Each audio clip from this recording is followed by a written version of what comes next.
मध्य प्रदेश के बहुचर्चित nursing college फर्जीवाड़ा मामले में हाई कोर्ट ने सख्त रुख अपनाया है। लॉ स्टूडेंट एसोसिएशन के अध्यक्ष विशाल बघेल की जनहित याचिका पर सुनवाई करते हुए माननीय उच्च न्यायालय ने सीबीआई, इंडियन नर्सिंग काउंसिल और मध्य प्रदेश नर्सिंग काउंसिल को अगली सुनवाई से पहले विस्तृत हलफनामा और प्रगति रिपोर्ट पेश करने के निर्देश दिए।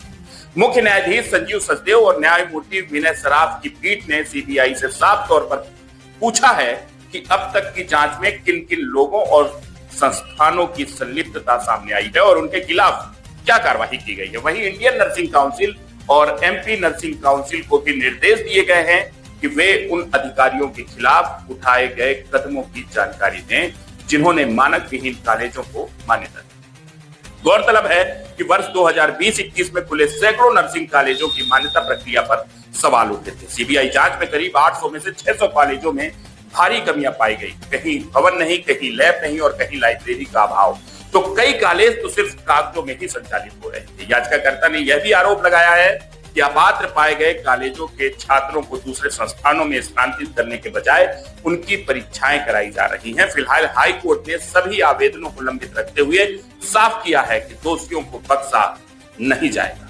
मामले की अगली सुनवाई 12 मई को होगी।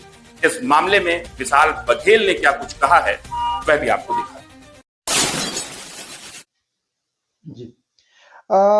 नर्सिंग फर्जीवाड़े से संबंधित जो मामला माननीय उच्च न्यायालय में लंबित है, हमारी याचिका में हमने आवेदन पेश किया था कि जो कॉलेज सीबीआई जांच में सुटेबल पाए गए हैं, उनके छात्रों को ट्रांसफर किए बगैर उनकी परीक्षाएं आयोजित ना की जाएं।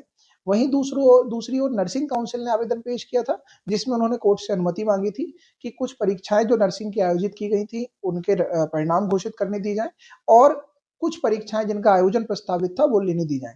दोनों ही आवेदनों पर विचार करने के बाद माननीय उच्च न्यायालय ने आज निर्देशित किया है कि सीबीआई और नर्सिंग काउंसिल दोनों ही उन सभी तमाम कॉलेजों का डेटा कोर्ट के सामने पेश करें और कौन-कौन से अफसर दोषी थे, कौन-कौन सी इंस्पेक्शन टीम उसमें दोषी थी, किन कॉलेजेस ने गड़बड़ी की थी और मान्यता हासिल की थी फर्जी तरीके से और किन-किन की जिम्मेदारी उसमें बनती है, ये सभी रिकॉर्ड कोर्ट में पेश करने के आदेश दिए गए हैं और 12 मई को इस मामले की अगली सुनवाई नियत की है।